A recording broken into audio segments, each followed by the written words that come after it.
Hey, Volko, how are you? I'm good. I think I'm too short for my camera. No, you don't know what too short is. I'm too short.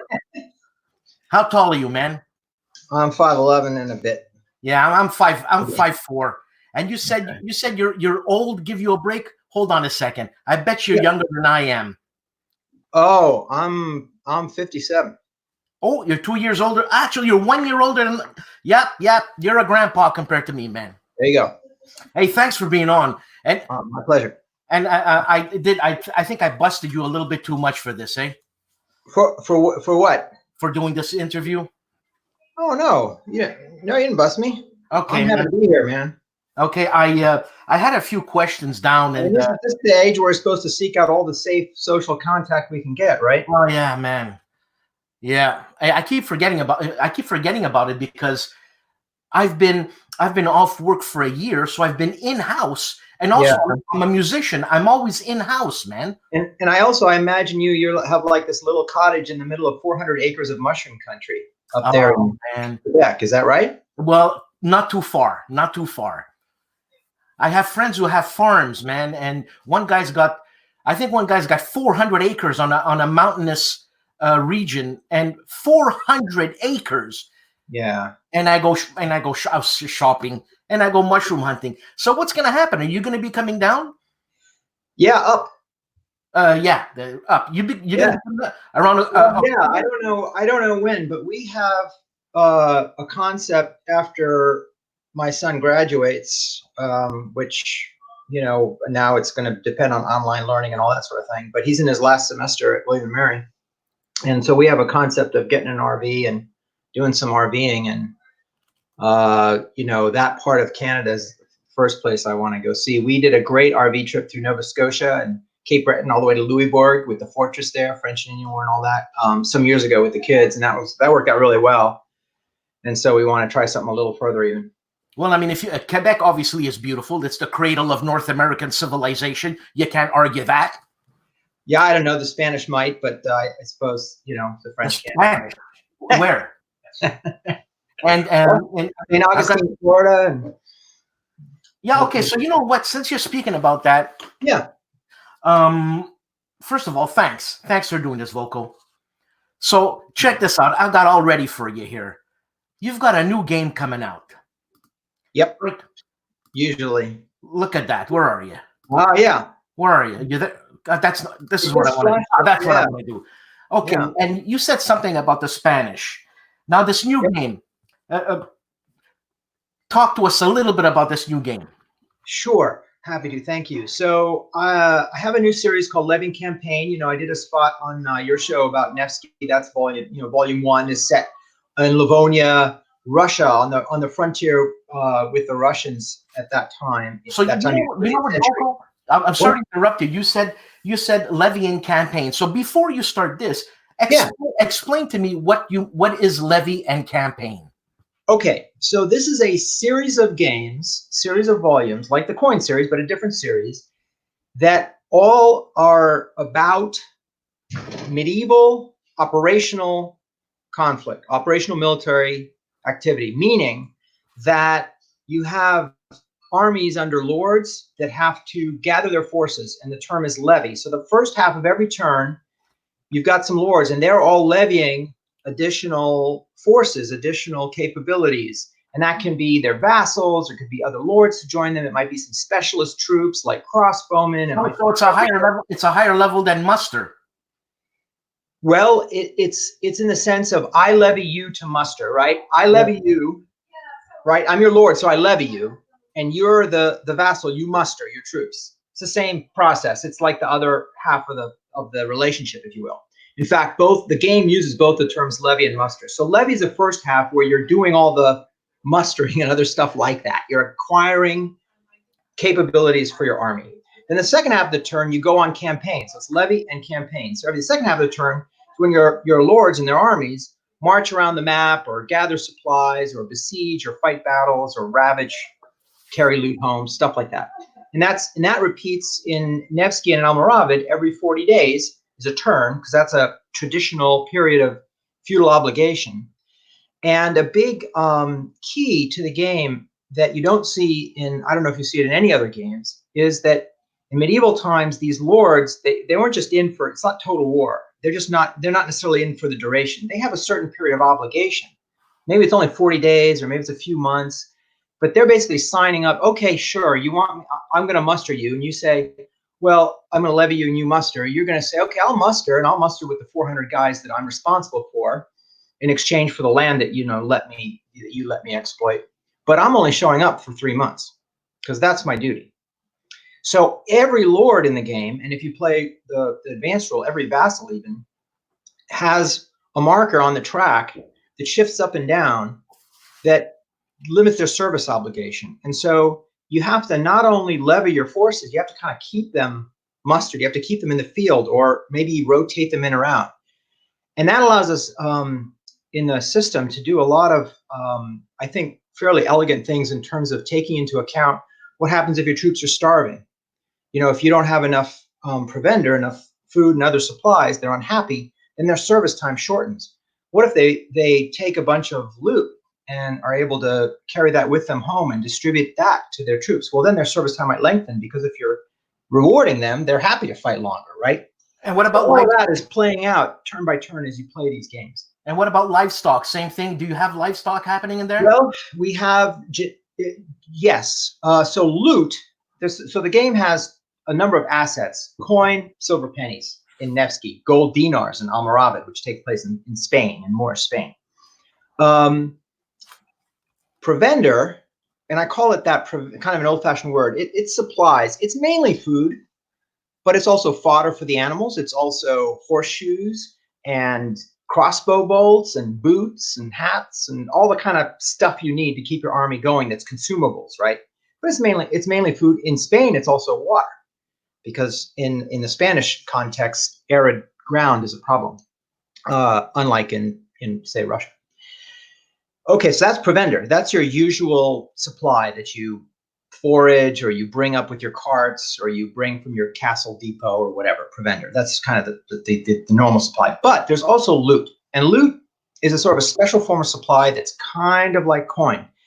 It's what you get if you go and ravage somebody else's countryside. You're stealing their stuff, or you're stealing the stuff from a town or castle or something. And a lot of that in the medieval context is livestock.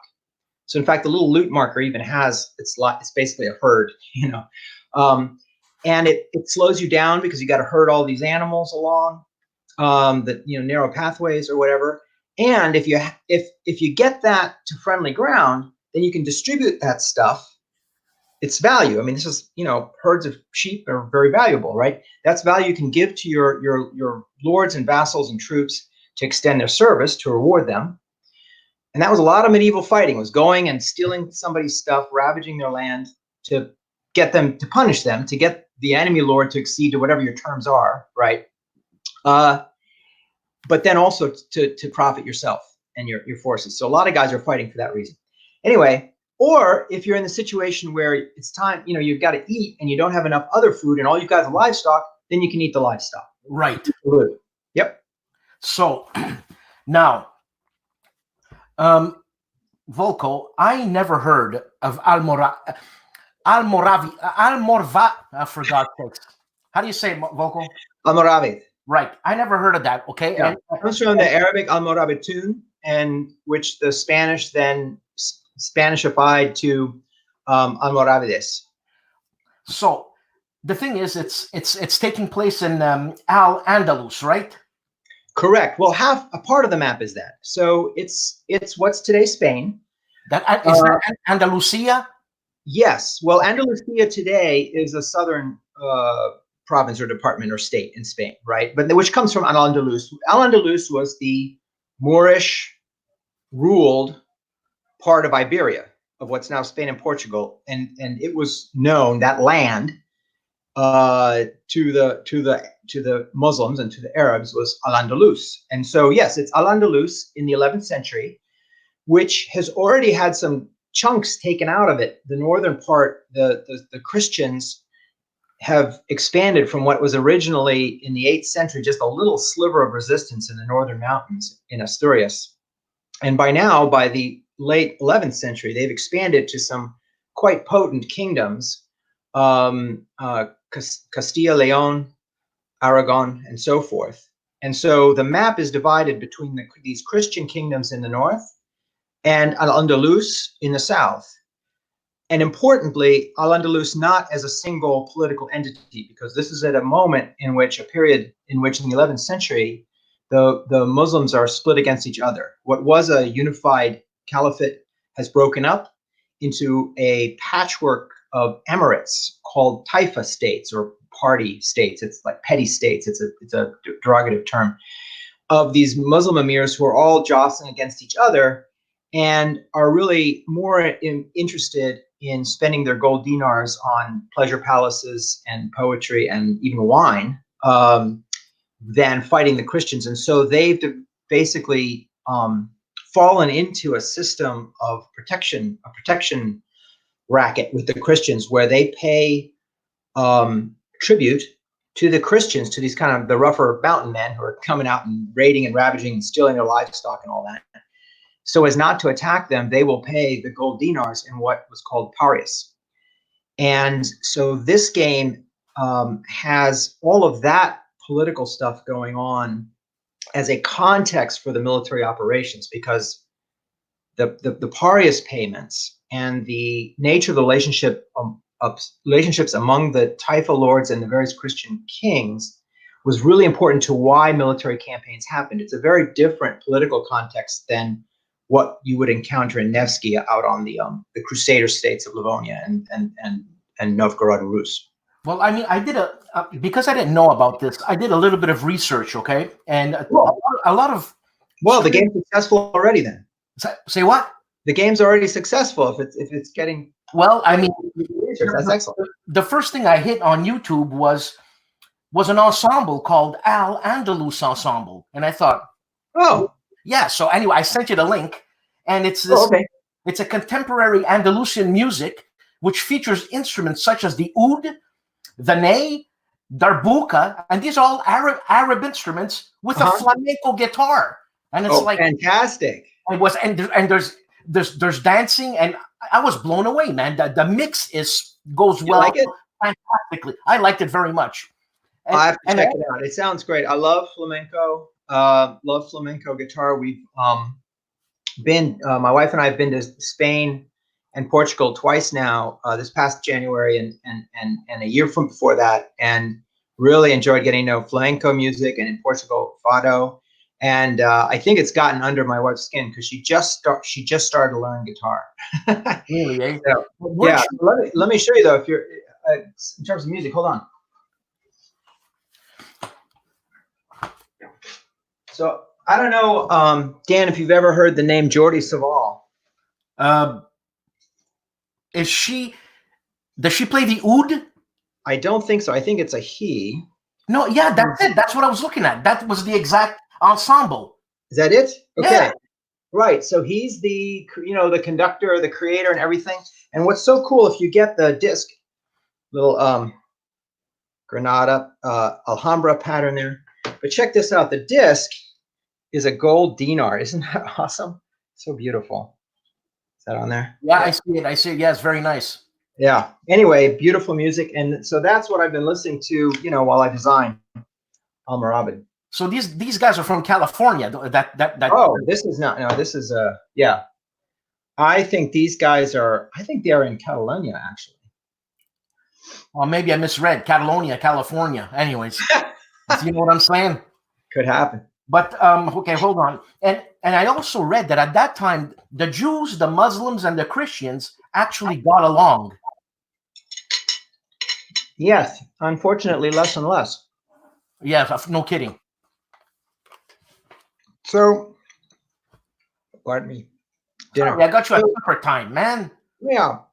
Sorry. So, medieval affairs. I mean, all these lords. And the whole purpose of being a medieval lord is kind of fighting. You're protecting your own people. You're expanding your domain. You're bashing other people's heads in when you think they violate your rights. That's just going all the time. So in medieval Spain, that's going on all the time too.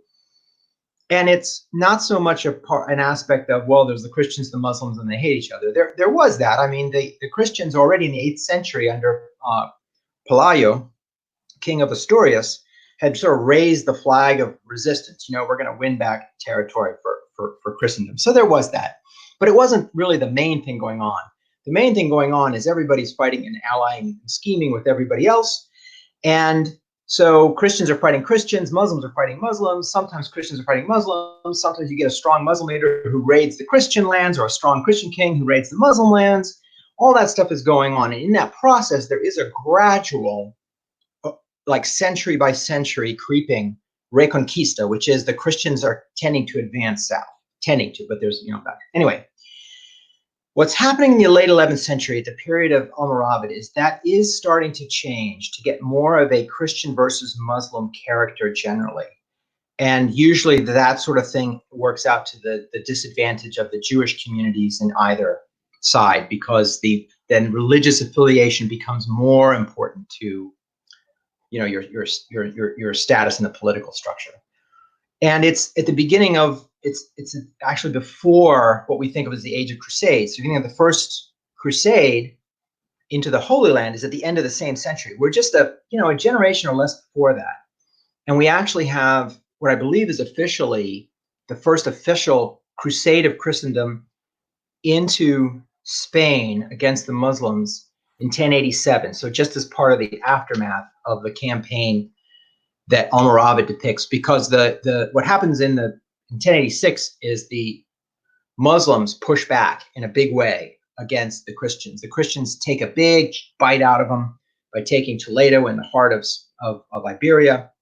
The Muslims invite a fundamentalist jihadist African army. That's the Almoravids in. The Almoravids kick the Christians' butts in a battle in October 1086. And now the Christian king Alfonso is desperate, and he calls, among other things, he calls on Christendom to send crusaders, and you have the Duke of Burgundy and some French knights and others come over. They don't accomplish very much, but it's kind of a harbinger of times to come. Because what happens is when these Christians from Burgundy or France or wherever come into Iberia, they're not as used to Christians and Muslims living side by side and fighting each other like anybody else fights each other, whether you're Christian or Muslim on either side. They come in with that kind of religious bent, and you start to get more massacres on either side, and it becomes more and more a larger expression of religious conflict. So that is happening gradually. But in the time period leading just up to Almoravid, sure, you have Christian knights fighting for Muslim emirs against another Christian king. I mean, that's just, going on, Now, all the time. the question that Nathaniel Robinson has on the screen, it's connected with what I'm going to ask you too, but he says your games cover a vast number of subjects and eras. Okay, so do you feel you need to cover unusual subjects? And is there an era that you feel you understand better than others? And I'm going to add to that, why such obscure subjects? Yeah, well, that's a two-parter. Thanks for the question, Nathaniel. I guess I don't know that I need to cover unusual topics. It's that I want to. I mean, I'm not doing this to earn a living. I have the the privilege of doing this as a retiree, in my free time. And I'm a tourist. I want to go. I don't want to tour. I don't want to time travel to something I already, have seen a lot, right, played a lot, right? And so it's not that I'm uninterested in Russia Eastern Front in World War II. It's just I've played that a lot. And so if I'm going to spend the time exploring a topic, and there's no greater way to get to know a period of history and how things work than to design a game on it. Absolutely. If I'm going to take the time to do that, I want it to be something that is new to me. It's just more interesting. And then I also feel like if I'm going to contribute anything to the state of the art, to the hobby, I'm also taking anybody who plays the game someplace that they're unlikely to have been before. So that's the reason why I really do like something that hasn't been done before. Excuse me one moment. I just have to fix my screen here. Okay. It's funny that you say that, Volko, because I didn't know anything about Almoravid and I didn't know anything about Nevsky. It's just something that wasn't taught in school in my area. and I learned that through you. That's insane. Right, and that's why I say that's a success, because that's what I would really like to, to contribute, is to just get people interested in things, because that's the way it works for me. I'll play a game that's a good game design, and it gets me interested, and then I start reading and learning about something I didn't know before. Now, on the other part is there are other periods I know more than anybody else. I think the answer generally no. I mean, I'm not a professional historian. I've studied history at the undergraduate and graduate level, but I know something about the profession. I know I'm not that. I'm not a professional historian. I'm relying on other historians. When it comes to some contemporary issues, I may know a lot about it because I used to make my living analyzing that sort of thing, And terrorism or whatever. Can we talk about that after or no? Well, sure. Oh yeah. Yeah, we can talk about that. Sure. But here's the thing in terms of knowing more. History is a humanity rather than a social science for a reason, and that is that we all filter limited knowledge and a lot of uncertainty through our own experience. And so this idea that, well, I can see things that somebody else can't see and it's more accurate. It might be different, and I'm adding something to the common conversation, but it doesn't mean that, I know it better. That would be a fallacy on my part. Okay. Now there are obscure subjects a little bit later in time. Yeah. Will you be hitting those, or you're going to stick to that period? I mean, pre-Renaissance. How much later do you have in mind? I don't know, man. Maybe 400 years, 500 years.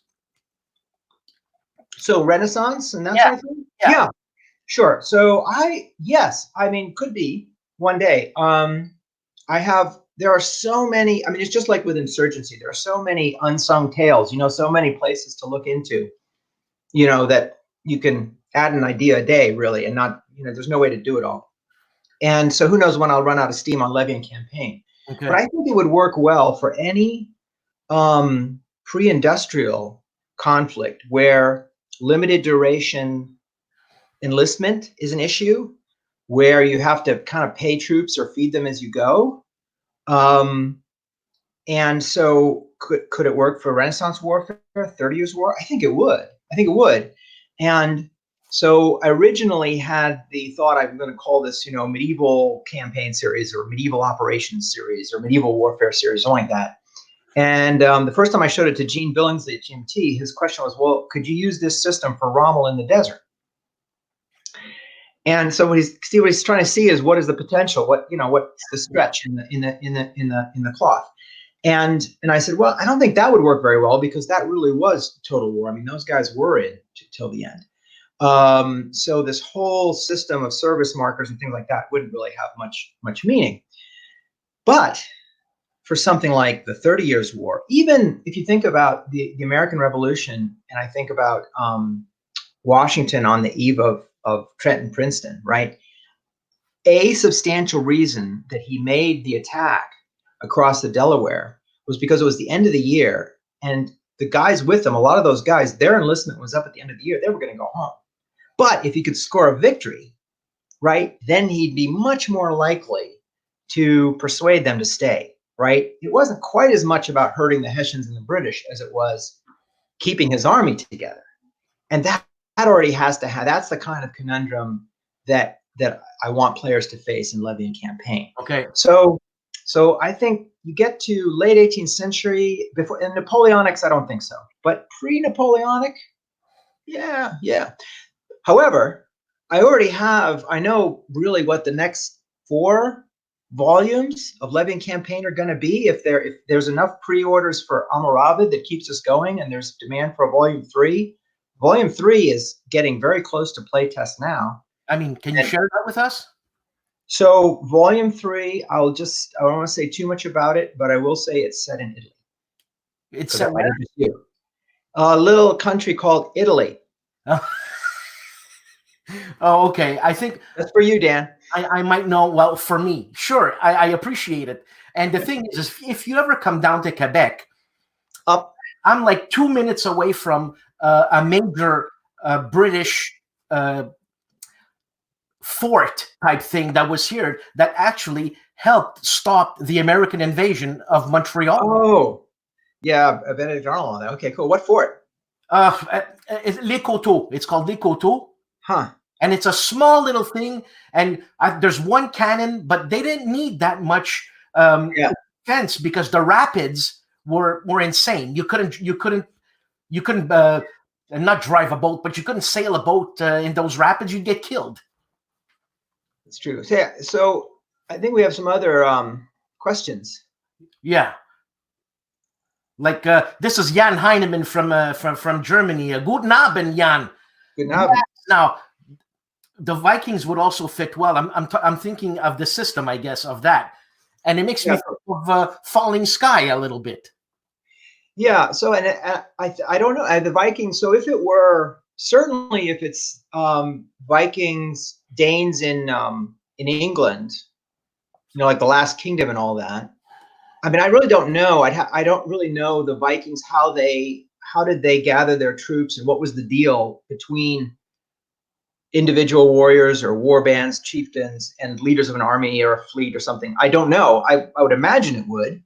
But certainly on the other side, in terms of early English constitutional law and then later the Danelaw, when the Vikings are running things in England, that period, I think it would work very well. And I say that in part because one of the inspirations for the system was just my thinking back to an undergraduate class I had in English constitution and how much of the early did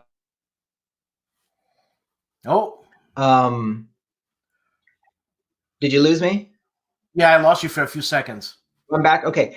I had in a course, there was an element of the instruction, which was how much English law was based on these early obligations for feudal service. Like, okay, if you were a such and such type of landholder, then when your lord called on you, your responsibility was to show up in 3 days with 10 guys, and each guy would have a helmet and a sword, or a helmet and a spear and a shield, or something like that, right?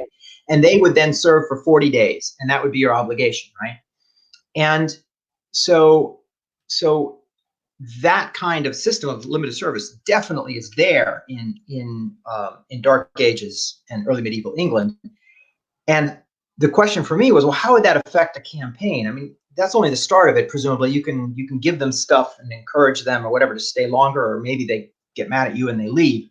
But how does it influence the campaign that a core idea of this army assembling is that people there, the soldiers, are only responsible for a limited amount of time to fight, and then they're allowed to go home, and a time as short as 40 days. I mean, 40 days. Yeah, it's not very long. Not very right. long. So then I thought, okay, well, I'm going to look into this and how did it work in the Middle Ages, and then when I started reading about what was going on the frontier in Russia, there was lots of adjustments to that, and there's adjustments to that in Almoravid. And so if we had a Viking military campaign or some, I presume you would see some asymmetry in the sides. The Vikings are doing things their way, and whoever their enemies are doing things their way. But I have to expect that limited service obligation is an aspect of those campaigns, and so I do think it would fit well. What about the Japanese side of things? Would this Levy and Campaign fit that well? So I've heard suggestions for feudal Japan and also for China and the Three Kingdoms. Right. And the truth is, I know so little about those. I take anyone's word for it that it would work, but I don't know where to start in conceptualizing it myself. So if somebody were to design something like that, that would be awesome. Well, maybe take a trip to Japan, and things are going to start happening in your head. Well, one day. I was gonna ask you something. Oh yeah, the game that you're play testing right now, that it's in Italy, is this around the 11th century? So 13th century, but it's not in testing yet. Okay, so it's 13th century. Okay, so Rome already has been designated the capital of Italy. Is that right? Oh no. Really? No, we are deep into the conflict between the German emperor and the Pope. And so this is the Guelphs and the Ghibellines. Or what's going on for, I don't know, for probably a couple hundred years, or 150 years, I would think, at least at this point, is that the Pope and the Emperor are vying for influence. Well, first of all, everywhere, but up in Germany, in the Holy Roman Empire, and especially in Italy, and the different Italian, especially the Italian cities they're becoming wealthy, right? The Italians are getting in on the trade in the Mediterranean. It's not just a Muslim lake anymore, and they're making all kinds of money, and they're developing their trades in cloth and in banking, and ship making and all those things. And so these towns, this is not feudal at all, right? The feudal idea is the lords out on the land, they've got the power, right? And the people living in the towns are subordinate to the lords, off on the estate, on the manor, in the castle, out on the town land. And the land that's growing crops, that's the main asset, right? That's sort of where the feudal system comes from economically.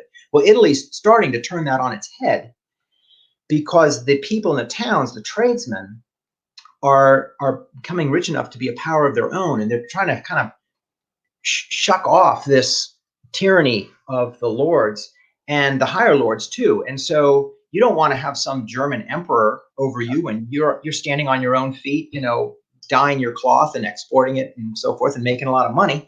You have enough money to raise an army yourself in your town and be somebody. And the same goes for the Pope.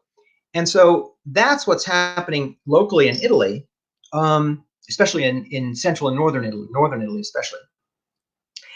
And overlaying all of that at the local level is this big imperial papal struggle. Who's going to be on top, the Pope or the Emperor, right, in Germany? Who gets to appoint bishops, the investiture controversy, right? That conflict. And so everybody's looking for allies. So if you're the Pope or you're the Emperor, you're looking for allies among these rich Italian towns to be on your side against, if you're the Emperor against the Pope, if you're the Pope against the Emperor, right?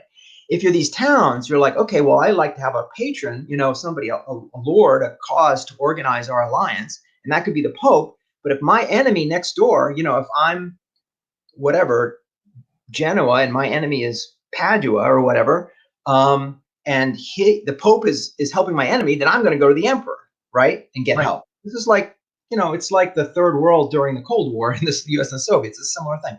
Anyway, so this develops into a kind of a cause and loyalties where every town has its adherents of the Pope, the Guelphs, and its adherents of the Emperor, the Ghibellines, and towns get dominated by one another, and that becomes a reason they're fighting. So now, Genoa is going to go to war against, I'm totally making this up because they're in different parts of the country, but one town's going to go after another, also not only because they're clashing in terms of their competition economically or whatever, they have a tradition of hating each other, and also one of them is pro-Pope and one of them is pro-Emperor, Guelphs and Ghibellines. So all that's going on. So, Rome is, I guess, the capital of Christendom, ostensibly, sure, but it's not the case that you have in any way an Italy that is a unified state. It's a patchwork of tiny pieces scrabbling against each other. And now your map, how far south do you go? So I'm gonna, because I'm not ready to say more in terms of detail. You look at 13th century Guelphs and Ghibellines, that should give you a pretty good idea of where the fighting's going on. Right. Okay. You're giving me a very disappointed look, Dan. You're going to do anything about Quebec? There's a lot of rich history here, man. Right up your alley. Yeah. Quebec was in a game I did way back in 2001, Wilderness War. Wilderness War? Who published that? GMT Games.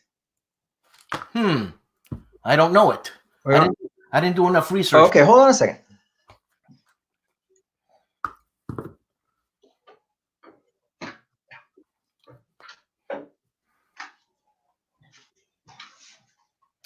Oh yeah, man. That's What system do you use there? So it's a CDG.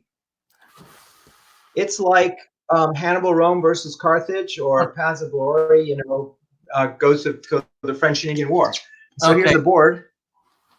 So you got right up in there. Yeah, that's Quebec, man. Well, see, now I got to get the bloody game. There's another. So I love that history. I mean, I studied it, the same war in terms of the Virginia frontier, in the 90s, and ran a, you know, like a paper campaign and all that for my friends, the year 1756. And I got so into it that was actually my first published design. So no, I love Quebec history. Okay, Volko, I'm going to talk about your past life. Okay.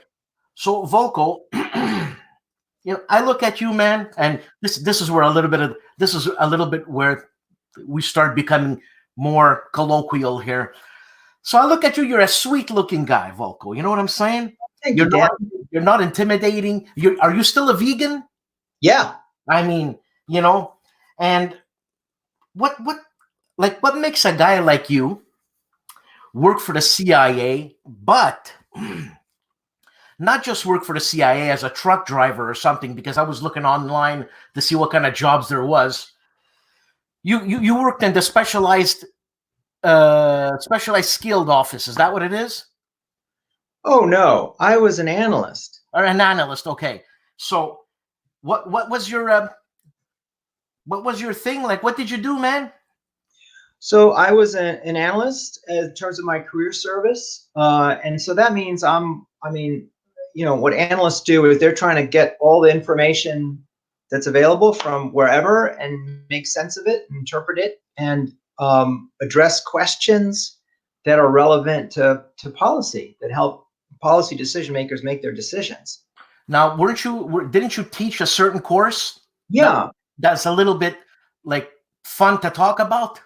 Yeah. So, well, about the last third or so of my career, I worked in what's called the Sherman Kent School, which is essentially the training arm for analysts. So I was training analysts, it's analytic training, and in all sorts of topics. I mean, I taught on counterterrorism analysis. I taught on analytic tradecraft. I taught on how to use simulations for analysis, for example. And I also co-designed and co-taught a course on manhunting from the analytic, right? It's from the analytic perspective. I don't mean I say this is the way you kick the door down. It's nothing like that. Right. I mean, what kind of support do you give to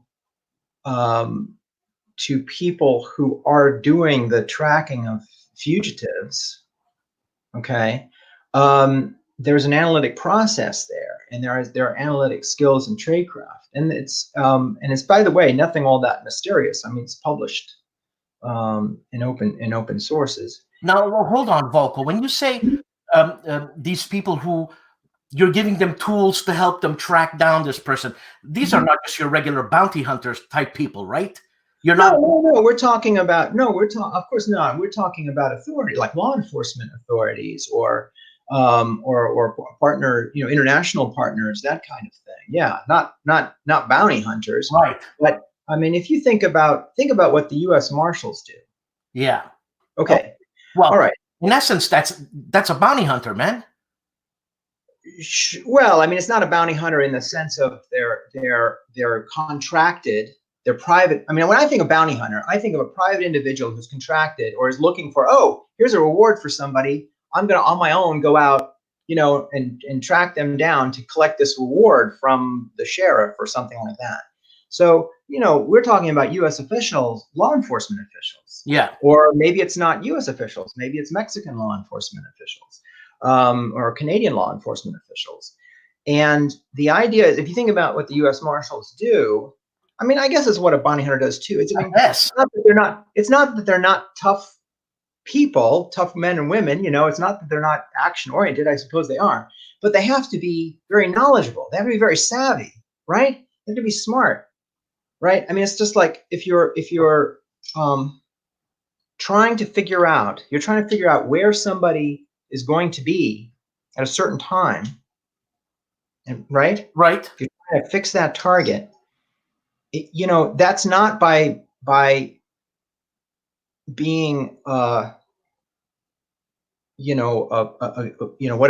It's not like by being a gangster or a hero or anything. It's by being smart. It's by knowing something. Run me through it. How would I locate somebody? Obviously, if I'm going around bars and saying, "Hey, did you see this guy? Where is he?" I'm going to get found.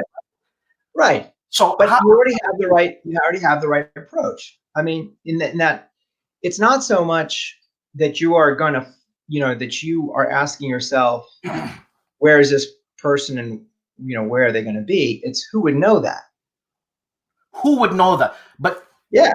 So just like you used to say, if you go into a bar and just start randomly asking, hey, where's this guy? Right, your chances are slim. Yeah. Because you're randomly asking. But what if you didn't do it that way? What if you thought about, well, who would know? And how would I know who would know? Well, what do you think? Let's take an example. Yeah. I'm waiting. Well, okay, let's take El Chapo. But that's too big. Okay, go. Okay. El Chapo, fine. Let's pick your example. No. Go ahead. Well, okay, so you're hunting for a cartel leader. Right, who's got an army. In Mexico. Who's got an army. Yeah, okay. And he pays them well. Okay, who's going to know where he is? Well, I mean, obviously the first thing that comes to mind is the army people, the soldiers, but you're not going to approach a soldier, man. Right. You mean the people, when you say the army people, the soldiers, you mean the people who defend him? Yeah. His bodyguards and stuff. Yes, okay. Yes. Okay, cool. So there's his bodyguards. Okay, how do they get to be his bodyguards? Money. Okay, who pays them the money? Well, I mean, who pays them the money? El Chapo. You mean I'm Juan. I've got my, my automatic rifle. I'm here at the ranch. I'm defending. And when it's time for me to get my money, El Chapo walks out and gives me. No, you're right. Okay, very good. So I guess, I don't know, a lower subordinate or something like that, man, of El Chapo. Who's that? Who's a lower subordinate of El Chapo? I don't know, government? No, I mean, there's going to be other people. He's got in other words, here's my point. He has a whole organization under him.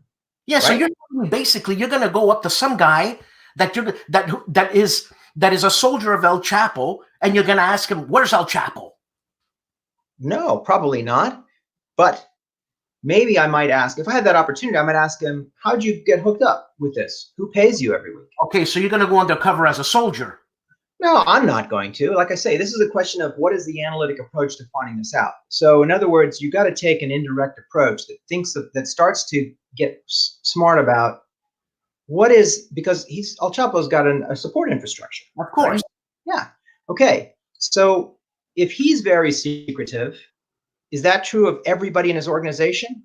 What if he's got 1,000 people in his organization? Are they all as careful as he is? Are they all as scared to die as everybody else is? Right. Who knows? These are good questions, right? Of course they're scared to die. They must have families, boyfriends, girlfriends. Someone's going to die with them. Right. Well, everybody's different. That's the thing. And so you're looking to learn all that. You're looking to analyze all that to find out where is the information you want available. That's let me ask you something that I'm quite familiar with. Now you want to get to the head of a mafia, all right? Now, all these people that work, all the capos, the su capos and all that, and all the soldiers and the captains and the grunts and the Hells Angels, how do you start? You're going to go up to Hells Angels, you're going to say, hey, man, Kia, something. And, you're going to start talking, drinking, and then what? Right. Well, you're going to start by looking for just little bits, right? Because you're not going to have your touchdown if you know almost nothing, then you got a long road ahead of you, but you take a gradual approach. Volko, It's very, very touchy. It's very, very touchy. Um, and your system, the way you taught this, you've seen the system go through, and you've seen results with that system over and over and over again, or was there a change every single operation? There must have been a change to fix something that went wrong. Well, first of all, not my system. So I worked with other experts who studied this and did this and had it work and so forth. And I was there. Actually, one of my main functions was to be a game designer, believe it or not, to design a game that was used to train analysts. And I got to sit with them and hear about what the potential lines of approach might be for them in the classroom. But I'm not an expert. I'm not really an expert in it. I'm not not a practitioner. I would never claim that. Yeah, but you taught the course, didn't you? I co-taught the course with people who were experts. Wow, what a strange field. What a strange field. I think the only way to get that person is to snipe him, if you can get him, and that's it. Well, if there's a lot of that's been written, we used El Chapo as a case for a number of reasons, and one is because there's a lot that's been written in the media about how the Mexican authorities tracked him down and got him both times. It's really an amazing story, and if you read those stories through 2014 through 2016, if you look it up.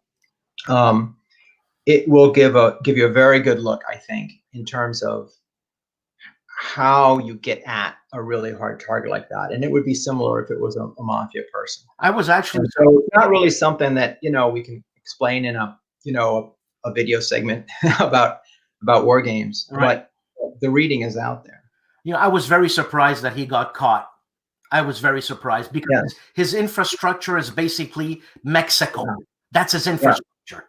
Yeah. Well, yeah, and the Mexican authorities went at it in a very smart, systematic way. They learned from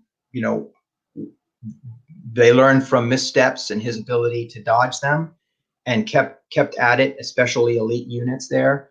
And he took them 13 years or so the first time, and the next time he escaped, it took him only 6 months, and they got him again. Yeah, I guess.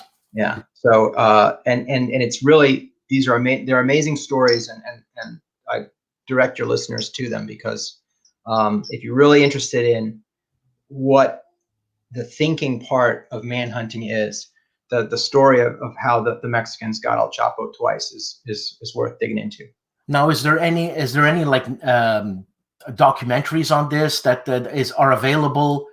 There's some news broadcasts. Yeah, there's some documentary news broadcasts. There's not really anyone that does as well telling the story of the hunt. It's more focused on things like all his elaborate defenses, like the escape tunnel through the bathtub and that kind of thing. Right. Yeah. Well, and it's part of the story too. That's another thing that makes it amazing, is he was a very well defended target. But I think it's a New Yorker article about the first manhunt, which was, I think the New Yorker article is maybe May 2014. It's the spring 2014, and I think it's still available online. Okay, I'm gonna have to check it out. Yeah. Getting back to war games, you having these, and I'm just gonna say obscure subjects because I don't know them. Are you planning on doing any modern war games in the future? Any World War II, post World War II games? So I mean, I've got Fall of Saigon with Mark Herman right now, which I've played.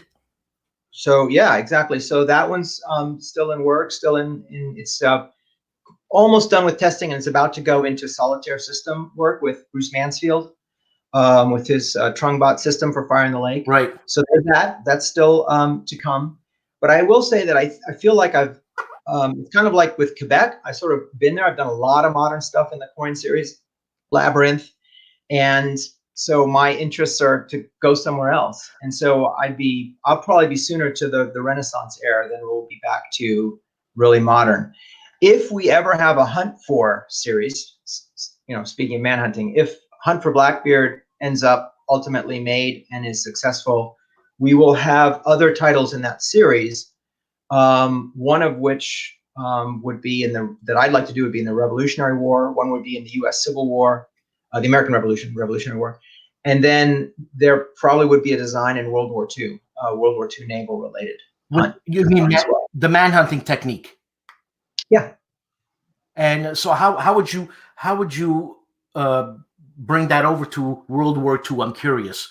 Like who are you manhunting? Okay, let's say it's you're the Royal Navy and you're looking for the Graf Spee, right, or the Bismarck, or something else like that. Okay. So it's a little bit different because it's not an individual person, right? But you can see the similarities in terms of, okay, they've got a mission, they've got an agenda. There are ways of getting at knowledge and foreknowledge about where they're going to go and where they're going to be. Okay. Combined with a geographic search problem, just like with a fugitive, right? Yeah. And so I think one could have a similar game where instead of Blackbeard the pirate and the pirate hunters, you'd have, I don't know, it's the Graf Spee and whatever the missions they're trying to accomplish, and the Royal Navy is hunting them. That's pretty interesting. You've just turned it around a little bit for me, and your Volko, your games. Every time I look at when I say your games, I'm looking at a coin game. I've always got this Euro feel. Now, Hex Encounter, is that going the way of the dinosaur? No. Have we not exhausted Hex Encounter? No. I mean, well, no. I mean, it's like, have we exhausted notes on a staff? I mean, it's a tool. Hexes are good for certain things. They do certain things well and other things less well. And all my games have some counters, but units on. Well, we just lost Volko again.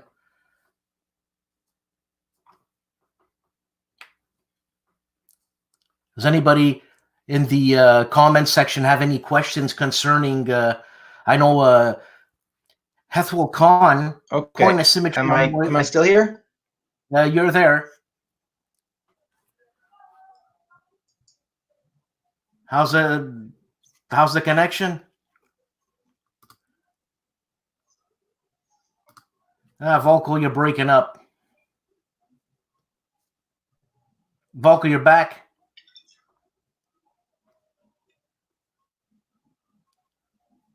Volko. Oh, Dan, I see you now. You're cool? Yeah. What was I? Where was I? You were at my God, the last thing I remember is you were talking about, you were making a generalization with music staff. Right. So hexes and counters are a tool. Hexes do things well and other things less well, and the same goes for having your units on paper counters that fit in the hexes. And so, no, we haven't exhausted it, and there's plenty of great work happening right now that's hex and counter. I don't necessarily need to be the one to contribute to that. There's a lot of great work happening. Yeah, and going back to your music analogy, yeah, the staff is always there. The staff basically is a piece of paper that the musicians use to break down their ideas. But those ideas evolve. Okay, so sure. Music from the Renaissance was polytonal and started to become complex, and fugues started happening. But they became redundant after a while. Now, if someone would start to write a musical progression, notes like chords going to another chord, going to another chord, a skilled musician will know after two chords what your third chord is going to be and where you're going to go with your fourth chord. And after that, you've established that system, because you can't go out, because you're just going to mess up everything you've done before. Yeah. So music is very different today, man. If you get into the serious stuff, okay, it's not something that's very familiar. Okay, We've when I say they've grabbed stuff from different parts of the world, Indonesian, and they mixed it in Western, and they got some Eastern stuff, and music sounds different. So like Mark Herman with the CDG, like you with the CDG. The CDG is a Euro trait, man. Well, I mean, I don't know. We'd have to get into what do you mean by Euro? But I mean, if it's hex encounter, I mean, you know why hexes, right? You know why? Yeah. For the movement, for the way we approach movement. Right. Well, if it's a way to approach movement, if it really matters to you that that rates of movement that are constant result in constant progress across a map. Right. Right. That proportion holds in detail, and as much detail as you can afford, with regulation of unit locations, then a hex grid is the ideal for that. That's right. Okay. And that sort of thing, that sort of detailed coverage of time and space matters a lot for a lot of military applications, right? For Now's concept. So that means a hex grid is always going to be in the toolbox as an attractive way to regulate space and time. Right. Nothing wrong with that. No. But now sometimes that's not really that important, right? It's not that important. So if we think about strategic level, military affairs in Europe in the Middle Ages, across decades of time, empires of the Middle Ages, something like that, or Crusader kings in a computer game, okay? It doesn't really matter how long it takes a horse unit to go 20 leagues over a certain kind of terrain. No. I mean, it's not that it doesn't matter. It's just it doesn't matter enough to justify that detail. That detail, exactly. And so that kind of trade-off, because these are models, they're simplifications, and the key choices the designer are making is, what do I really need? What do I really need to pester you with, player, to get the model to perform to my purpose? And the purpose is simulating whatever at a certain level of rules burden. Okay, so if I can now give up the hex grid and instead show you provinces with historical shapes, and the movement is close enough, it's going to be a better experience. It's going to be a more immersive experience for you, because you're not bothering counting out all these hexes that don't ultimately matter that much anyway. And so if you see a lot of SPI games, for example, and I grew up on SPI, I love SPI, Donegan, genius, all that, great place, birthplace of Mark Herman, the game designer, all that kind of thing. But some SPI games that are dealing with topics that don't have very much to do with military operations and forces moving space and time, and they still have hexes, right? Yeah. That's sort of that's because of what they had. They didn't have a different toolbox. They had that tool for a very good reason, and now they're applying it to other things. I mean, I don't know, plot to assassinate Hitler, I think. Right. Why really hexes, right? You don't really need them. And so what you do is, I think, as a skillful designer, is you reach for the tools that make the most sense, and you combine them in old ways or new ways that make the most sense for your purpose. And your purpose is to build a model, is to simplify reality in such a way that it's as easy as possible and pleasant as possible to play, while also getting some kind of historicity, some kind of fidelity. Okay. And a lot of times, hex encounter is going to do that very well. And for other purposes, at other scales, it might not be the best way. I understand. Last question, Volko, because I'm taking up too much of your time here. What about fantasy? Designing fantasy? Are you into that? Sci-fi fantasy? Yeah, I am, and I've done designs with my son Andrew. We did Falling Sky, Golly War, and he has a lot of canonical knowledge, let's say, in those realms.